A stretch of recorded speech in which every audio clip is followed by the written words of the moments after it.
Hi, I'm Rich with Inside HPC. We're here at PASC 17 in Lugano, and I'm here with Phillip and Ramesh, who are CFD experts, I understand. So, what are you working on together in terms of computational fluid dynamics? We'll start with you, Phillip. Well, I'm doing simulations of turbulence, mainly in the area of aeronautics, so that means airplanes. So we're simulating the flow around airplanes, around wings. What we try to understand is what actually generates the lift for an airplane, and also how to reduce potentially the drag of airplanes, which of course is a very important topic nowadays in terms of energy consumption and these aspects. And of course connected to that is also the aspect of noise, which is also in the aeronautical industry a very, very important topic. It touches a lot of people with that. So, Ramesh, what's your area that you're working on at Argonne? The area that I work is computational fluid dynamics and high-performance computing. So we do very large simulations of computational fluid dynamics phenomena. And typically, almost all of these phenomena involve turbulence and the representation of turbulence in one form or the other. And what I mean is we do direct numerical simulations where we do not approximate, we actually simulate all the length scales. We do large eddy simulations where we evolve the larger length scales while we model the smaller length scales which are actually thrown away in the filtering process. And we do Reynolds average Navier-Stokes, which is probably the simplest turbulence modeling effort.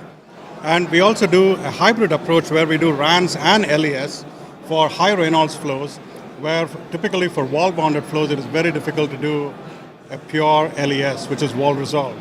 So you have to resort to using what is known as a wall model, and RANS equations and RANS models serve as the wall model, and then you do LES or large eddy simulations when you're away from the wall.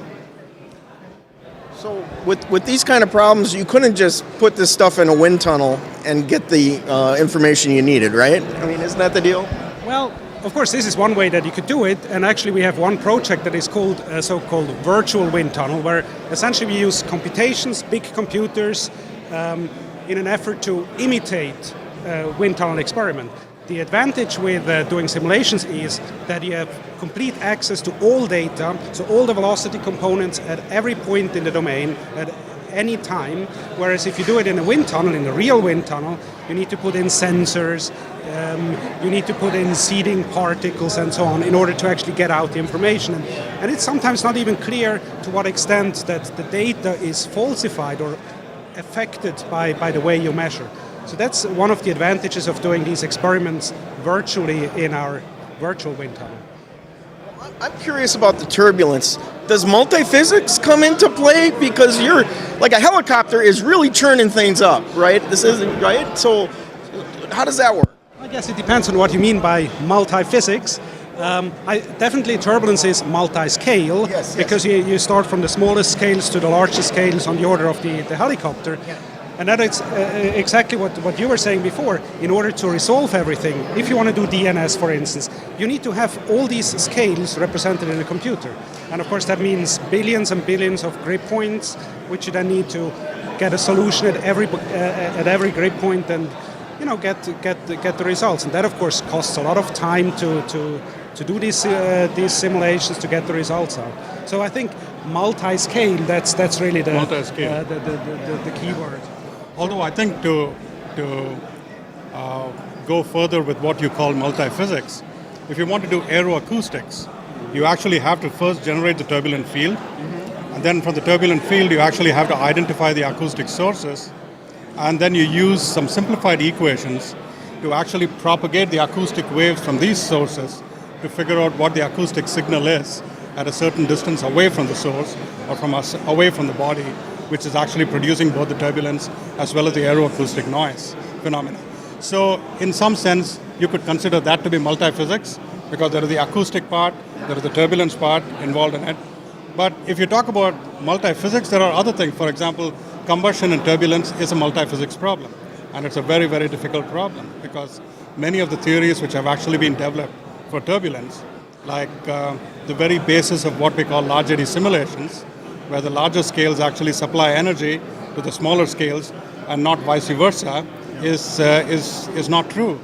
When you have processes occurring, turbulent processes which occur at scales which are far lower than the Kolmogorov length scale. And wall-bounded flows are another example where the notion that the larger scales actually supply energy to the smaller scales is not strictly speaking true. There is a feedback.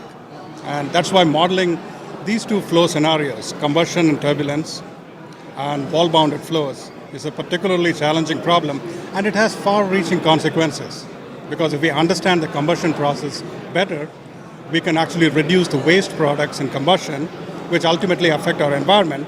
If you understand the turbulence and wall-bounded flows better, we can actually design aircrafts in order to minimize drag so that a huge percentage of your energy is actually spent overcoming drag. And if you don't have to spend that amount of energy overcoming drag, it actually benefits the economy and the amount of gasoline that needs to be burnt and so on. Well, just to wrap up here, you came a long way. You came from Sweden at the Royal Institute. You came all the way from Illinois, right?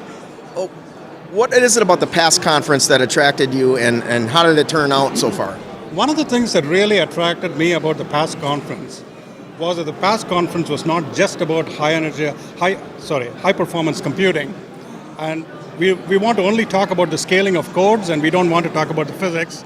Neither is it a conference where people want to talk only about the physics and not about high-performance computing. From what I've seen, both in the mini symposia that I organized and also some of the other talks that I attended and some of the other mini symposia, it's a very nice blend of both these, because we do now recognize computing as the third pillar of scientific inquiry.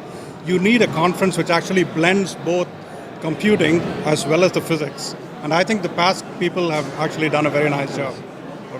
I can only support that. I mean, what Ramesh just said.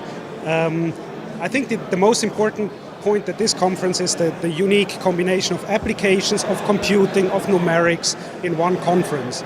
And also we had also a mini symposium here for our EU project called Exaflow, where we want to showcase our developments on our codes, on our application areas, and to show that to a broader audience. So that was for us the main reason to come here to Lugano and show that. Okay, well, PASC 18 is in first week of July in Basel. Do you think you'll be back? Well, being Swiss myself, probably yes. I think so. Yes. Hey guys, thanks for sharing. You did a great job. Thank you.